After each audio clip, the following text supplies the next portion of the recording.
வானத்துல அடையாளங்கள் இருக்குது, வேத வசனத்துல ஆராய்ச்சி பாக்குறாங்க, செய்தி கேட்கறாங்க, எல்லாம் இருக்கு. ஆனா இயேசுவோட வருகையில போகாது, இயேசு சந்திக்க போகாது.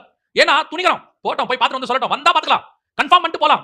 நிறைய பேர் இன்னும் வரைக்கும் ஆயத்தமா இருக்கிறதுக்கு அதான் காரணம். எவ்வளவு அடையாளங்கள் சொல்லுங்களேன், நடக்கும்போது பார்க்கலாம்.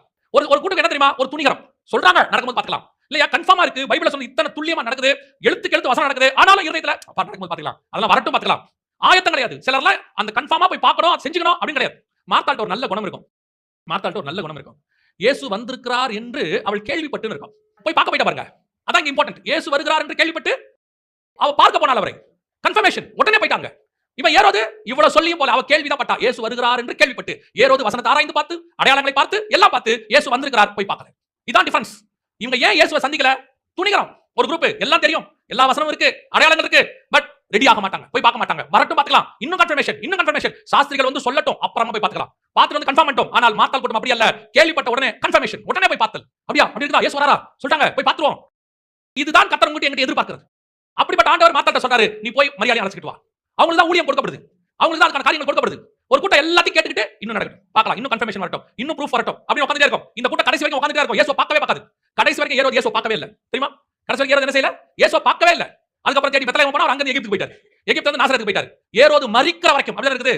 நல்லா கவனிச்சு கொள்ளுங்க, ஏரோது சாவற வரைக்கும் இயேசு பார்க்கல.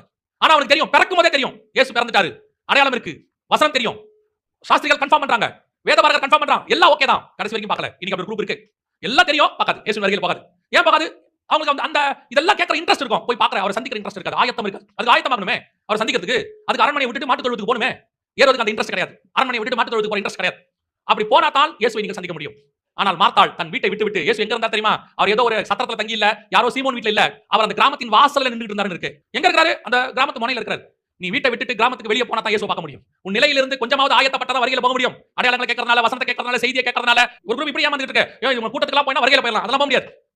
ஆயத்தம் இல்லாமல் வருகையில நீங்கள் போகவே முடியாது. இயேசுவை சந்திக்க வேண்டும் என்றால் நீங்கள் உங்க அரண்மனையை விட்டு மாட்டு தொழுவத்துக்கு வரணும். வந்தாதான் இயேசுவை பார்க்க முடியும். கிழக்குல இருக்கிறவன் எல்லாத்தையும் விட்டுட்டு மாட்டு தொழுவத்துக்கு வந்துட்டான். அதான் ரொம்ப இம்பார்ட்டன்ட். அல்லேலூயா. நான் இருக்கிற இடத்துல வர மாட்டேன், அங்கேயே தான் இருந்துப்பேன். எனக்கு தெரியும், யார சொல்றாங்க, அதெல்லாம் தெரியும், வசனம் நல்லா தெரியும். இயேசு வரார், ஆமாமா கேள்விப்படுறோம். அரண்மனை விட்டு வந்தியாப்பா? வர மாட்டேன். வந்து போய் பாத்தியாப்பா இயேசு? அதெல்லாம் பார்க்கட்டும். சாவர வரைக்கும் பார்க்காத கூட்டம். கடைசியாக வாசிங்கள், லூக்கா எழுதின சுவிசேஷம் 2:25 வாசிங்க. அப்பொழுது சிமியோன் என்னும் பேர் கொண்ட ஒரு மனுஷன் எருசலேமில் இருந்தான். அவன் நீதியும் தேவ பக்தியும் உள்ளவனாயும் இஸ்ரவேலின் ஆறுதல் வர காத்திருக்கிறவனாயும் இருந்தான். அவன் மேல் பரிசுத்த ஆவி இருந்தார். 27. அவன் ஆவியின் ஏவுதலினால் தேவாலயத்திலே வந்திருந்தான். 28. அவன் அவரை தன் கைகளில் ஏந்தி கொண்டு தேவனை ஸ்தோத்திரித்து 32. உம்முடைய இரட்சணியத்தை என் கண்கள் கண்டது என்றான். யார் பார்த்தது பாத்தீங்களா? கடைசியா யார் பார்த்தது? சிமியோன் தான் பார்க்கறான். எதனால பார்த்தான்? பரிசுத்த ஆவியினால் எங்கே ஏவப்பட்டிருந்தான்? தேவாலயத்துக்கு வரும்படி ஏவப்பட்டான். வானசாஸ்திரிகள் வந்தாங்க, சந்தோஷம் அடையல, திரும்பி போயிட்டாங்க. ஏரோதுக்கு எல்லாம் தெரியும், ஆனா பார்க்கல, போகல, கடைசி வரைக்கும் பார்க்கல. ஆனால் பரிசுத்த ஆவியினால் ஏவப்படுகிற ஒருவன்